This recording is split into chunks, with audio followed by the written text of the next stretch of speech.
បាទសួស្តីបងប្អូនអរគ្នាបាទនេះគឺជាសកម្មភាពជួសជុលម៉ាស៊ីនច្រូតស្រូវ Kubota DC 70 Plus បងប្អូននេះគឺយើងដោះដូរកត្រៃហើយនឹងចំពុះទា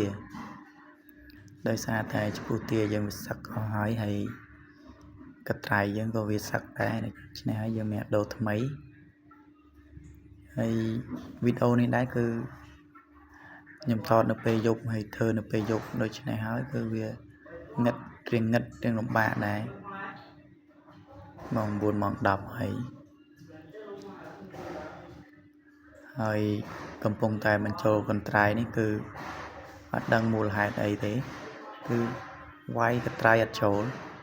រាល់ដងដាក់ហើយរុញដៃធម្មតាគឺចូលហើយប៉ុន្តែលើកនេះគឺរុញអត់ចូលរ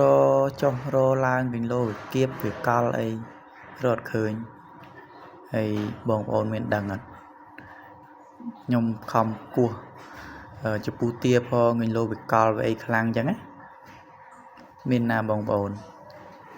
គឺយើងភ្លេចមើលពិនិត្យចំពុះទានោះពេលដែលយើងដូរថ្មីនោះយើងអត់បានមើលថាចំពុះទាមាត់វាចិត្តអត់គឺវាមានចំពុះទា1 2អញ្ចឹងវាអត់ដាច់ទឹកសាចាំមាត់របស់វានោះគឺវានៅចិត្តមាត់តែម្ដងនៅជីកដល់អញ្ចឹងហើយយើងវាយយ៉ាងណាក៏វាយមិនទៅព្រោះវាចិត្ត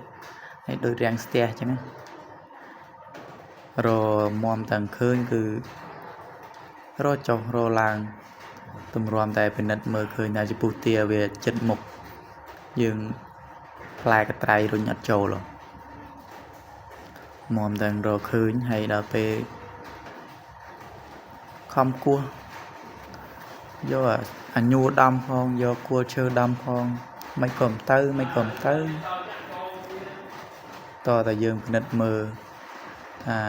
ចំពុះទាវាមានអាណាមិនបានអត់ទៅ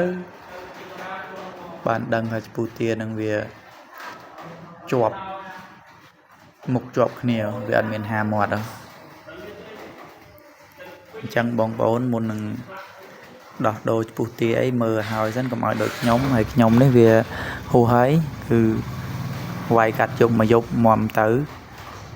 រកកន្លែងមាំឃើញហើយដល់តែពេលរកកន្លែងឃើញកន្លែងបេះដោយសារតែចំពុះទាថ្មីយើងអត់បានចាប់អារម្មណ៍ឥឡូវតោះតែយើងដោះដូរចំពុះទាថ្មីដាក់ថែមទៀតទៅវាចូលកើតហើយនេះគឺពុកខ្ញុំគាត់កំពុងដាក់ប្រេងដាក់ខ្លាញ់ហ្នឹងទៅហើយថាឲ្យវិញលោវាល្អល់វាទៅស្រួលតាមពិតដោយសារតែវាជាប់ចំពុះទាចឹងសោះដូច្នេះវីដេអូនេះផ្ដាំនៅបងប្អូនជាងមួយចំនួនថ្មីថ្មោងដូចខ្ញុំមុនដោះដូរអីពិនិត្យមើលសិនហើយមុនទិញមកក៏ពិនិត្យមើលដែរកុំឲ្យវាបាក់យើងទៅដោះដូរខាតពេលវេលាយើងអញ្ចឹងណាអ្នកលក់គេដូរឲ្យយើងវិញប៉ុន្តែយើងខាតពេលវេលាយើងក្នុងការជួសជុលការច្រូតកាត់អញ្ចឹងណាវីដេអូនេះមានប៉ុណ្្នឹងទេហើយសង្ឃឹមថាជួបគ្នាវីដេអូក្រោយទៀតបាទបាយបាយបងប្អូនអរគ្នាបាទ